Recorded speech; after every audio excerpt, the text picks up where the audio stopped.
I've had a few people ask me about the tension discs on the mast heads here. Actually, this mast head is for my bulky 155. I just put it on the standard SK326 for now. Now, the normal mast head for this machine and most standard machines has a little metal piece there that protrudes through the two discs there. So when you put the yarn in, you're going to put it behind that little piece of metal, and it holds it in place. Now, the 155 and the 860 does not have that in their tension dowels.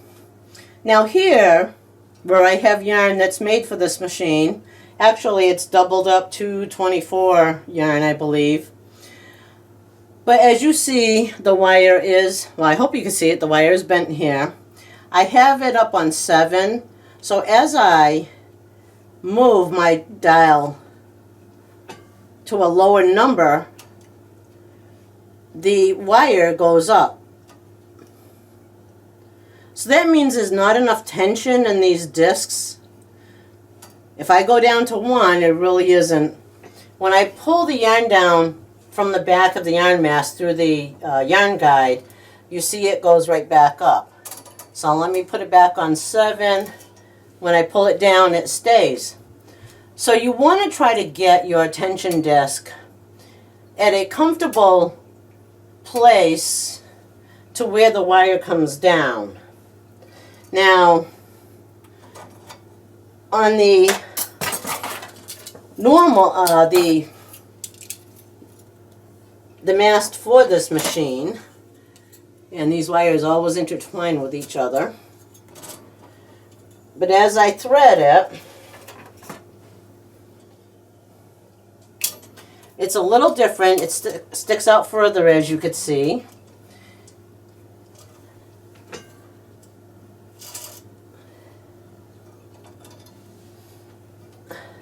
So now as I have this on 5, I pull it down, it stays. When I have it on 1, it stays as well. So what you want to do is, you're going to set, and I rarely change my tension dowel on the yarn mast, no matter what machine I'm using. I usually keep it in the middle, but if it slips on me, like I showed on the other mast head there, of course this yarn wasn't made for the bulky machine, so yeah, it is going to slip through it. But if I have it even on 1, and I pull it down, right as the wire touches the guide here on the front, it did go up just a little bit. Now let me go up to 7. Now here it's keeping it. So I don't want to keep this at 7.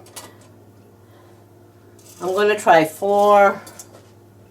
No, so actually 1 is probably better for this yarn here. So you just want to take the yarn from the back here and pull it down until the wire comes down on the standard machines and touches the front of the mast head, but goes right back up. If on the bulky machine, the wire is going to come down here, because it has nothing to touch, but you want to make sure that it doesn't loosen up on you. Now, if the tension discs on your mast head are not holding the yarn at any setting here, the spring inside here may need replacing. Now that one, as you see, let's see, they're both on 7. That one goes good. That one goes good too. But just to show you, it's real easy. And I like using my electric screwdriver for 2 reasons. This is magnetized. And actually, if you have a regular screwdriver, you take a magnet to the metal part of the screwdriver, and that'll magnetize your screwdriver. So what you do is there's a screw on the side here. You're going to take that out. And there's a little washer on there too, I see. And then very carefully, maybe I'm holding it wrong. There we go. Pull up the knob. Now there is a little piece in there that is, it locks into place on those little indentations there. But as you're going along and you're not sure what you're doing, again, take pictures before you remove any screws.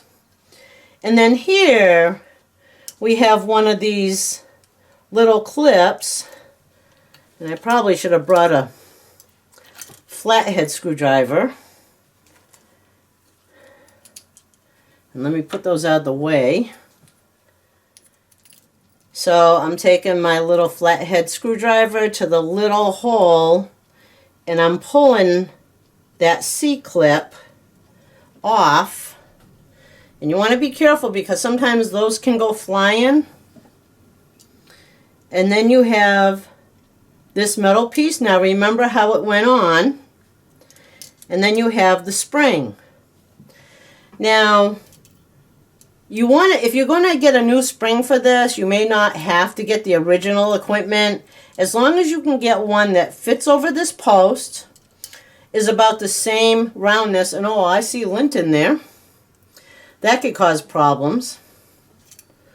And of course the same height. You don't, well, if it's squished, you want to get it just a little bit taller. And then of course this part comes off, and then the other tension disc, well, I guess I can't get that one off. There's a little thing holding it. But as you see, there's no nub sticking out as in the, but there's a hole for it as in the standard gauge. So when you put it back together, just put it back the same way as you had seen it. And actually I do need to get, well, maybe I could push it on. Normally I need my needle nose pliers to push these clips back on.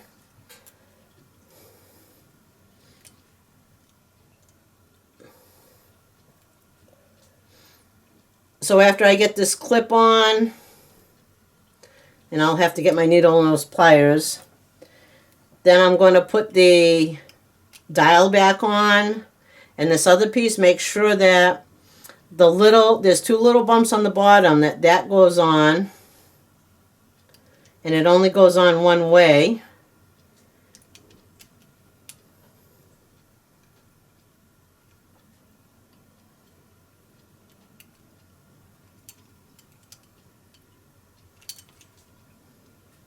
There we go.